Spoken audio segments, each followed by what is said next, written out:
Hello गधास। Slavery बहुत deeply rooted थी, मतलब गुलामी की जड़ें बहुत मजबूत थीं। 4th सेंचुरी में क्रिश्चियनिटी को स्टेट रिलीजन बना दिया गया था। फिर भी क्रिश्चियनिटी स्लेवरी को नहीं हटा पाई। रिपब्लिशन पीरियड, मतलब जब रिपब्लिक रेजीम चल रही थी, तो तब इटली के बहुत सारे पार्ट्स में आधे से ज़्यादा जो काम होता था वो स्लेव्स के द्वारा करा जाता था। और उस टाइम अगर 7.5 मिलियन की पॉपुलेशन थी तो उसमें से 3 मिलियन तो स्लेव्स ही होते थे। अब स्लेव्स होते थे इन्वेस्टमेंट की तरह। कुछ रोमन राइटर्स ने बोला कि अपने स्लेव्स को वहाँ मत भेजो जहाँ पर बहुत लोगों की ज़रूरत है, क्योंकि वहाँ एक इम्पोस्टर हो सकता है। वहाँ जाके मलेरिया जैसी बीमारी हो सकती है तुम्हारे स्लेव को। ऐसा नहीं है कि इन्हें स्लेव की चिंता थी कि यार उन्हें मलेरिया हो गया तो।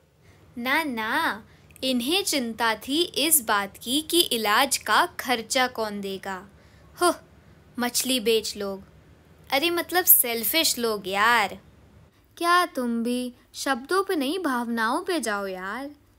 अब इन स्लेव्स के प्रति अपर क्लासेस का बड़ा बुरा व्यवहार था और ऑर्डिनरी यानी साधारण लोगों का बड़ा दयालु भाव था। अब नीरो जो एक राजा थे, उनके टाइम पे क्या हुआ था, वॉरफेयर कम हो गया, मतलब युद्ध होने कम हो गए। तो इस वजह से क्या हुआ, इस वजह से स्लेव्स की सप्लाई भी कम हो गई। तो या तो स्लेव ब्रीडिंग के थ्रू या फिर चीपर सब्स्टिट्यूट्स ढूंढ के इस तरीके से स्लेव्स लाए गए। स्लेव ब्रीडिंग मतलब फीमेल स्लेव्स को भी रखा जाने लगा और उन्हें बोला गया कि तुम और बच्चे करो जिससे वो भी एज स्लेव्स सर्व करें। और चीपर सब्स्टिट्यूट्स मतलब दिहाड़ी के लेबर्स को रखना भी शुरू हो गया। चीपर थे ना वो, बस एक दिन का पैसा देना है उन्हें, तो इसलिए दिहाड़ी के लेबर्स को भी रखना शुरू हो गया। और ऐसे ही पब्लिक वर्क्स में फ्री लेबर्स को यूज़ करा जाने लगा। इन स्लेव्स का खाना, इन सब का रहना, ये सारा खर्चा उनका ओनर ही उठाता था। कभी कभार मालिक अपने स्लेव्स को कुछ बिजनेस भी दे देते थे संभालने के लिए। या तो वो बिजनेस ऐसे दे देते थे कि जो ओनर है उसके बिहाफ पे संभालेंगे, या फिर वो उनको उनका खुद का कारोबार ही सौंप देते थे। अब कॉल्यूमेला जो एक 1st सेंचुरी के राइटर हैं और स्पेन के साउथ से आए थे, उन्होंने रेकमेंड किया था कि लैंड ओनर्स को स्टॉक 2 गुना रखना चाहिए, जिससे कभी कमी ना पड़े, प्रोडक्शन जो है वो कंटिन्यूस चलता रहे। अब माना जाता था कि सुपरविजन के बिना कोई काम हो ही नहीं सकता, पर अगर सुपरवाइज़र इस पे ध्यान दे और ये कुछ घोटाला कर दे तो इसीलिए कॉल्यूमेला अंकल ने बोला कि वर्कर्स को 10-10 के ग्रुप्स में बांट दो, क्योंकि अगर इतने लोग काम कर रहे हैं और इनमें से ये काम नहीं कर रहा, पर जब पूरा काम हो जाएगा तो पैसे तो इसे भी मिलेंगे, इसीलिए जिससे ये पता चल जाए कि कौन सच में काम कर रहा है और कौन बैठ के ये सब कर रहा है। ला ले ला ला ला ला ला। तो इससे पता चलता है कि काफ़ी सोचा जाता था तब कि लेबर को कैसे मैनेज किया जाए। अब जो प्लिनी द एल्डर थे, इनको द एल्डर क्यों बोलते हैं भाई, ये अजीब है। इन्होंने अपने बेटे का नाम भी प्लिनी रख दिया। ओ भाई, मारो मुझे, मारो मुझे, मारो नहीं, ये मजाक हो रहा है। एक सेकंड यार, मजाक हो रहा है। नहीं, ये हम यहाँ पे क्या करने आए हैं? मेरी बात, हम यहाँ अब जब पप्पू का बेटा पप्पू ही है तो पप्पू को बुला लेते हैं बड़ा पप्पू और पप्पू के बेटे को बुला लेते हैं छोटा पप्पू। तो ऐसे ही इनके बेटे का नाम था प्लिनी द यंगर और इनका प्लिनी द एल्डर। इन्होंने एक किताब लिखी थी नेचुरल हिस्ट्री करके। ये अगेंस्ट थे स्लेव्स को गैंग्स में, मतलब ग्रुप्स में डिवाइड करने के। उन्हें ये सबसे घटिया तरीका लगता था। क्यों? वो इसीलिए क्योंकि जब इन वर्कर्स को ग्रुप में डिवाइड कर दिया जाता था तो चेन से इनके पैरों को बांध दिया जाता था। अब ये सब देख के बड़ा ही कठोर सा लगता है, पर आज भी कई फैक्ट्रीज़ में बहुत स्ट्रिक्ट लेबर कंट्रोल्स होते हैं। कुछ कुछ इंडस्ट्रीज़ में तो इससे भी ज़्यादा स्ट्रिक्ट कंट्रोल होते थे। अब यहीं बड़े वाले प्लिनी हमें बताते हैं कि अलेक्जेंड्रिया में जो फ्रैंकिनसेंस की फैक्ट्रीज़ हैं वहाँ पे क्या होता था, वहाँ की कंडीशंस के बारे में वो हमें बताते हैं। फ्रैंकिनसेंस एक तरह का रेज़िन होता है जो खुशबू के लिए होता है, परफ्यूम्स में यूज़ होता है, उसका ऑयल भी आता है।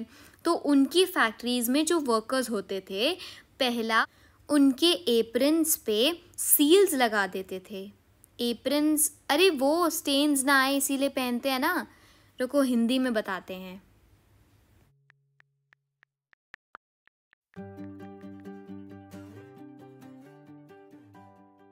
हाँ, तो उनके तहबंद पे सील लगा देते थे।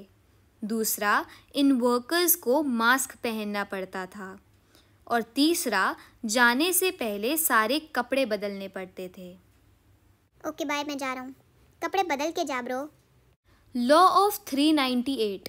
अब ये क्या बला है? तो जो वर्कर्स होते थे ना, वो अपने ओनर्स को छोड़कर भाग जाते थे।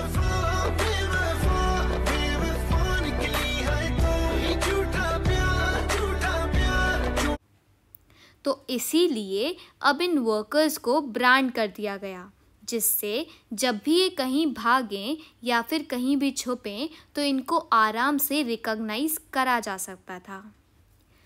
अब इन वर्कर्स पर कुछ कर्जा चढ़ा दिया जाता था, जिससे इन पर ओनर्स टाइट कंट्रोल बना पाएँ। कुछ कुछ पुअरर फैमिलीज़ जो होती थीं, उन पे इतना ज़्यादा कर्जा चढ़ जाता था कि उनका रहना भी मुश्किल हो पाता था। अब हमें ऑगस्टीन के कुछ लेटर्स मिले हैं, जिससे हमें ये पता चलता है कि जो पेरेंट्स होते थे वो कभी कभार अपने बच्चों को भी 25 साल के लिए किसी के यहाँ काम करने के लिए भेज देते थे। तो ऑगस्टीन अपने एक लॉयर फ्रेंड से, अपने एक वकील दोस्त से पूछते हैं कि क्या ये जो बच्चे हैं, इनके अगर पापा की डेथ हो गई तो क्या इन बच्चों को फ्री करा जा सकता है? चिल्ला रहे पापा बोला नहीं, चिल्लाओ नहीं, पापा बोला नहीं, किसी के बाप नहीं बोला, समझे क्या? भाई साहब कुछ ज्यादा नहीं हो गया ये? मतलब कुछ भी। ये कर्जा कर्जी ना रूरल एरियाज में और ज़्यादा थी। अब जैसे एक एग्जाम्पल दिया है, एक ग्रेट जूविश रिवोल्ट में जो 66 सीई में हुआ था, तब मनी लेंडर्स के बॉन्ड्स को पूरा डिस्ट्रॉय कर दिया गया था, जिससे और ज़्यादा सपोर्ट मिल पाए। मतलब उनकी दोस्ती में दरारें डाल दी गई थीं। अब लेट 5th सेंचुरी में क्या हुआ था? लेट 5th सेंचुरी में एनेस्टियस करके एक एम्परर थे, जिन्होंने ईस्टर्न फ्रंटियर सिटी बनाई थी, दारा की। फ्रंटियर मतलब बाउंड्री, तो ईस्टर्न बाउंड्री पे एक सिटी बनाई थी, है ना। पर वो सिटी उन्होंने 3 हफ्ते से पहले ही बना ली। तो कैसे बना ली यार? अभी तो हमने पढ़ा कि स्लेव्स की कमी थी, तो इन्हें इतनी जल्दी स्लेव्स कैसे मिल गए कि इन्होंने 3 हफ्तों से कम में ही सिटी बना ली? तो इन्होंने सिटी कैसे बनाई ये देखते हैं।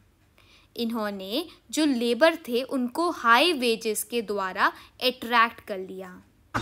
जोर जोर से बोल के लोगों को स्कीमें बता दे। ओके बाय, मैं जा रहा हूँ। सब्सक्राइब का बटन दबा के जा ब्रो।